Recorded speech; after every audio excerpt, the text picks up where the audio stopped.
Welcome back to Ghoster Coasters, and for all the new viewers, we hope you'll hit that subscribe button and join the spooky community.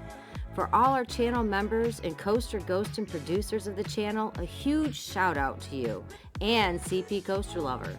If you'd like to become a producer of the channel and get exclusive content, shout outs on every video, and more, check the memberships page out. There's a link in the description down below. Now for the fun stuff. Don't forget to hit the little bell by the subscribe button to never miss a coaster video. Kings Island decided to close Vortex in 2019, operating at the park since 1987. We, like many other Kings Island patrons and coaster enthusiasts, have stared at that empty plot on many visits over the past few summers and wondered, what is Kings Island planning for this prime piece of land? Everybody wants to know what type of roller coaster could go there, and when.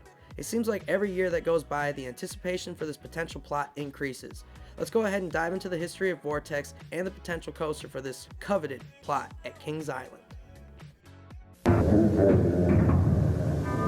Vortex is waiting to take you for a spin, to send you head over heels, upside down, 6 breathtaking times.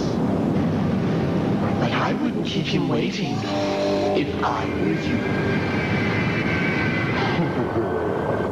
Feel the grip of Vortex.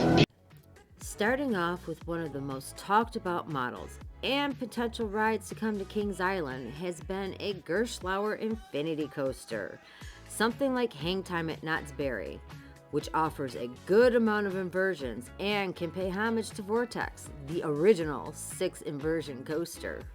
When Vortex opened at Kings Island, it was the first coaster to feature 6 inversions, and looking at the park today, they don't really offer a ton of inversion-based rides. Banshee, Flight of Fear, and Invertigo. So we definitely think this would be a good fit for the park, especially with all the good reviews coming from Hang Time at Knott's Berry Farm as well. From coaster enthusiasts alike to the general public, a lot of people seem to like those rides, and they seem to be pretty good hits. Cedar Fair has a good relationship with them, so we do think this makes sense for the park. So, all the enthusiasts like it, and we do too, but those lighting packages are phenomenal. Like, wow. You can't even explain it, and it would light that park up and make it look incredible. But, unfortunately, the one reason why I think it will not make it is because it is low capacity. I mean, yeah, that makes sense. It's a high attendance park. They need something that's going to push capacity through. Yeah, I definitely agree, but another reason I think they definitely could come to the park is that there are none over here on the East Coast either, so, I mean, I definitely could see one over here, which would do wonders for this area in general. It's kind of similar to a dive, but different enough from Valraven as well at Cedar Point, taking into account the sister park nearby, so that's where we're at with Gerstlauer. Moving on. Now, this is a kind of crazy idea here, but we've heard it tossed around a few times on the YouTube channel. So, what if they gave GCI the chance at building the Hyper 200-foot, hybrid coaster there instead of going with an RMC ground up, and they were just trustworthy of GCI, which wouldn't be terrible, and it would be a nice ode, continuing with Cedar Fair's relationships and, their trend of nostalgic past stuff right now. They could really throw an ode to Son of Beast with a 200-foot hybrid coaster built by GCI and still keep that smoothness. They don't have to do the same layout, but they could even, maybe even throw a loop in there just for, shits and gigs. I'm just saying. But even though they have a proven track record, the park does have Woodies galore, on top of the fact that they have a Hyper and a Giga with Diamondback and Orion. So do they really need a Hyper Woody? Maybe, maybe not. They definitely need a little bit something different in the park lineup.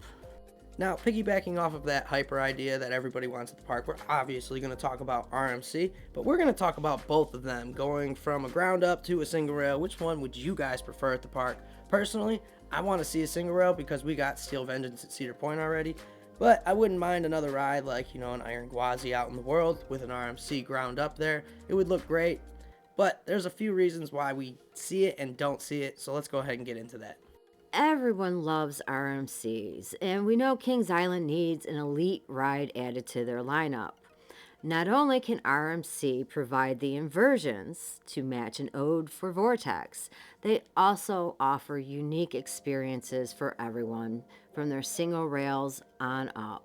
So, a lot of people say that the potential for an RMC single rail there is null and void because of the capacity, but we believe that Kings Island's ops are good enough and they have plenty of capacity throughout the park anyways that it really doesn't matter. If Six Flags Great Adventure can have a single rail, why can't Kings Island? I would love to know your reasons down below, because honestly, parks get similar attendance and everything else, so I don't see that, but I definitely see better plots for it within the park.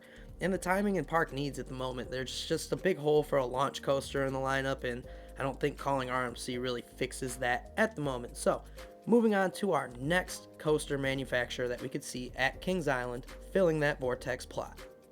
With Snoopy's Soapbox Racers coming to Kings Island, can we see a new relationship with Vekoma? We know that they offer a variety of rides, and they are much cheaper than Intimin, Mack, and B&M. Not only that, they offer launches, which would be awesome at the park. There are none, and they are different than most of the launch coasters at other Cedar Point parks or Cedar Fair parks. I mean, shoot, they even offer launches on the flying coasters. In addition to the flying coasters, they also offer those new tilt coasters, which could be a pretty unique ride at Kings Island, but I'm just not sure because it's a little bit experimental. And they haven't built a ton of these in the US, but you could kind of see the trend starting up over there at Codaland. Six Flags Great Adventure is getting the Super Boomerang in 2024. Snoopy's Soapbox Racers, or Soapbox, you get what I'm saying here. Vekoma is here, and Big Bear Mountain at Dollywood is super successful. I'd like to see something a little bigger than a family, more towards the thrill, maybe a Bermuda Blitz. They offer tons of different things, so let's see.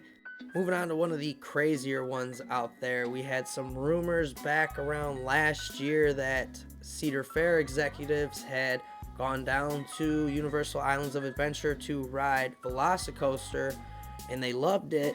And then it comes out a little bit later that those were actually Kings Island execs. So is there potential for an Intimin multi-launch coming to Kings Island? Let's go ahead and get into that.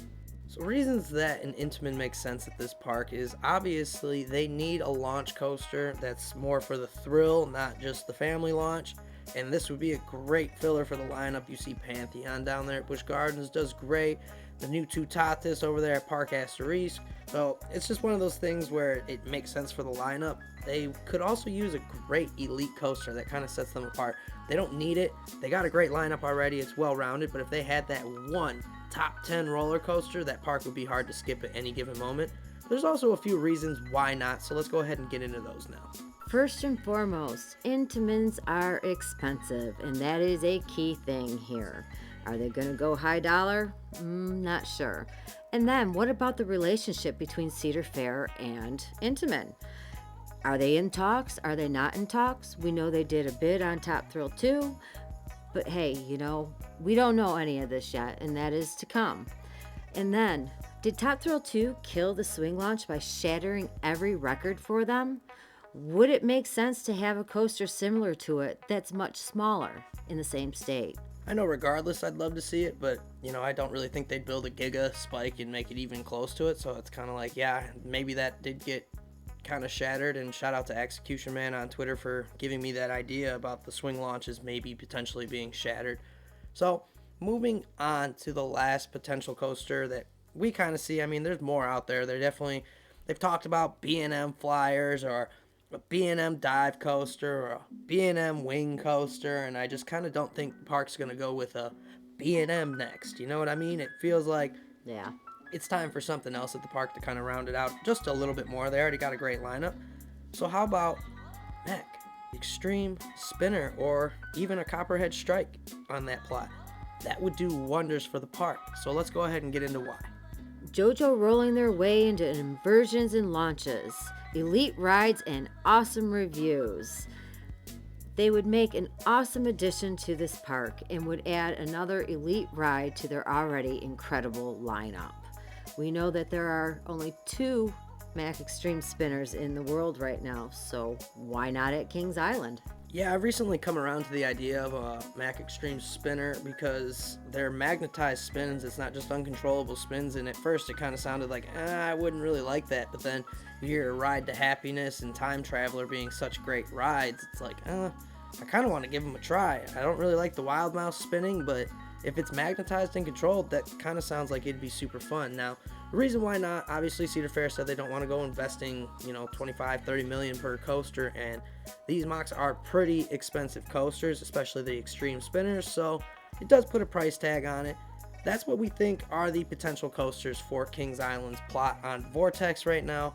Let us know what you guys think down below. Obviously, leave your comments, sound off. Let us know what you guys think is the best fit for the park on that Vortex plot, the coveted piece of land that's sitting there just empty next to the Beast, in between Orion and the Racer. Teasing all of us enthusiasts every season.